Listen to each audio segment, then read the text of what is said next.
Hello friends, myself doctor V M Singh, associate professor. आज मैं आपको सेरेंडिपिटी के बारे में बताऊंगा। सेरेंडिपिटी साइंस में एक नया टर्म है जो साइंटिस्टों के द्वारा हुई अनायास खोजों के बारे में बताता है। Serendipity is the faculty of making interesting discoveries unexpectedly और by chance is called serendipity. Serendipity जो शब्द है वह होरास वॉल्क्वेल ने सन 1754 में दिया था। सेरेंडिपिटी शब्द जो है वो सेरेंद्वीप के 3 राजकुमारों की कहानी को से प्रेरित होकर के इन्होंने ये शब्द दिया। ये सेरेंडिपिटी जो अनायास खोजें हैं, इनके कुछ बड़े इंटरेस्टिंग एग्जाम्पल हैं जो मैं आपको यहाँ डिस्कस करके बताऊंगा। पहला एग्जाम्पल है Newton's gravitational law. Sir Isaac Newton जब बाग में बैठे हुए थे तो पेड़ से गिरते हुए फल को उन्होंने देखा कि नीचे की तरफ ही क्यों गिर रहा है, ये फल पेड़ से ऊपर क्यों नहीं गया है। ये सवाल उनके दिमाग में इतनी बड़ी खोज का एक आधार बना कि उन्होंने धरती के गुरुत्वाकर्षण बल पर आधारित गुरुत्वाकर्षण के नियम यानी ग्रेविटेशनल लॉज बना दिए। इसी तरह से दूसरा एग्जांपल है फ्लेमिंग। अलेक्जेंडर फ्लेमिंग मनुष्य के गले के अंदर जो इन्फेक्शन होता है उस इन्फेक्शन के बैक्टीरिया स्टेफाइलोकोकस पर रिसर्च करते हुए और कल्चर मीडियम पर रिसर्च कर रहे थे, तो उन्होंने देखा कि पेनिसिलियम नोटेटम नामक मोल्ड से निकलने वाला जो टॉक्सिन है वो बैक्टीरियल ग्रोथ को रोक देता है। और ये जो पेनिसिलियम नोटेटम से निकलने वाला टॉक्सिन है उस टॉक्सिन का नाम बाद में पेनिसिलिन रखा और इस प्रकार से एंटीबायोटिक्स की खोज हुई। अगला एग्जाम्पल है केकुले की बेंजीन स्ट्रक्चर। केकुले जब बेंजीन पर काम कर रहे थे तो उनकी समझ में नहीं आ रहा था कि ये 6 एटम कार्बन वाले अणु की स्ट्रक्चर किस प्रकार की होगी। तो उन्होंने एक दिन ये देखा कि एक सांप ने अचानक अपने मुंह में उसने अपनी पूंछ को ले लिया है। तो उससे प्रेरित होकर के वो अपनी लेबोरेटरी में आए और उन्होंने रिंग लाइक स्ट्रक्चर बेंजीन की बना दी और इस प्रकार से बेंजीन की स्ट्रक्चर की खोज हुई। उसके बाद जेम्स वॉट, एक जाना पहचाना नाम। जेम्स वॉट एक दिन अपने रसोई में बैठे हुए थे और चूल्हे पर रखी हुई पतीली में उबलते हुए पानी की भाप से बार बार उठते हुए ढक्कन से प्रेरित होकर के उनके दिमाग में यह आया कि इस भाप की इतनी ताकत है कि वो ढक्कन को हटा रहा है बार बार, तो इस ताकत का इस्तेमाल किसी मानव के कल्याण के लिए, कोई मशीनरी के लिए क्यों नहीं किया जाए। तो उसके आधार पर उन्होंने लोकोमोटिव इंजन बनाया जिसे भाप का इंजन कहते हैं। इसी प्रकार से चार्ल्स रैकेट ने एनाफाइलैक्सिस की खोज की। चार्ल्स रैकेट बीमार कुत्तों को एक एक जहर के इंजेक्शन से मार रहे थे।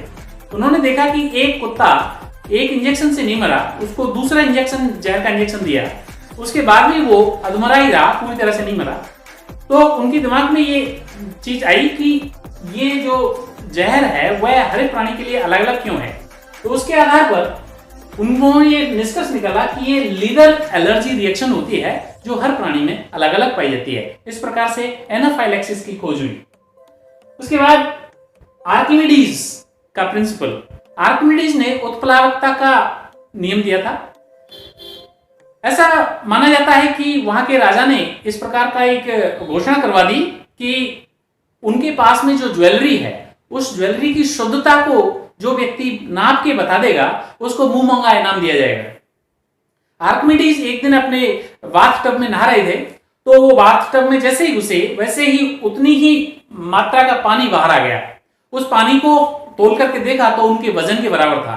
तो वो इस निष्कर्ष पर पहुंचे कि कोई वस्तु जब पानी में डुबोई जाती है तो अपने भार के बराबर पानी को विस्थापित कर देती है और इसके आधार पर उन्होंने उत्प्लावकता का नियम बनाया। इस आइडियाज को लेकर के वो नग्न ही राजा के दरबार में पहुंच गए और उन्होंने बताया कि मैं उस सोने की शुद्धता को बता सकता हूं। तो उसके आधार पर फिर उन्होंने सोने की शुद्धता बताई और उत्प्लावकता का नियम दिया। उसके बाद डीएनए मॉडल। जैसा कि सब जानते हैं डीएनए मॉडल वाटसन और क्रिक ने दिया था। डीएनए की जो आणविक संरचना है उसको फिट बैठाने के लिए क्रिक और वाटसन के दिमाग में कुछ आ नहीं रहा था। तो वो सोए हुए थे, एक दिन सपने में उन्होंने आया कि एक सीढ़ी के ऊपर सांप कुंडली बनाते हुए ऊपर चढ़ रहा है। उसके बाद जाकर के वो सीधे लैब में आए और लैब में आने के बाद में डीएनए की डबल हेलिकल स्ट्रक्चर को बनाया और वो बिल्कुल फिट बैठी और उसके आधार पर उनको बाद में नोबेल पुरस्कार भी मिला। उसके बाद में रेडियो एक्टिविटी की खोज हुई। हेनरी बेक्यूरेल अपनी लैब में काम करते हुए एक्सरे पर काम कर रहे थे, तो उनका एक रिसर्च स्कॉलर था पीरे क्यूरी, वो काम करते करते उन्होंने देखा कि उनकी फोटोग्राफिक प्लेट अचानक काली हो गई है। फिर उन्होंने फोटोग्राफिक प्लेट को बदला और फिर दूसरी रखी तो वो भी काली हो गई, तीसरी भी काली हो गई। इस प्रकार से फोटोग्राफिक प्लेटों का बार बार काला होना ये कोई इत्तेफाक नहीं हो सकता। उनके दिमाग में आया कि लेबोरेटरी में कोई ऐसा पदार्थ है जो इस प्रकार की रेडिएशन निकाल रहा है जो फोटोग्राफिक प्लेट को काला कर रहा है। उसके बाद में रेडियो एक्टिविटी की खोज हुई। उसके बाद मैग्नीज सेफर्ड नाम का एक ग्वाला अपने पशुओं को चराते चराते एक ऐसे पहाड़ पर पहुंच गया जहां पर एक ऐसी चट्टान थी जिस चट्टान ने उसके लोहे के जूतों को पकड़ लिया था, चिपका लिया था। और उस चट्टान में बाद में पता चला कि उसमें मैग्नेटाइट नामक एक ऐसा एलिमेंट पाया जाता है जो लोहे को अपनी ओर आकर्षित करता है। इस प्रकार से चुंबक की खोज हुई।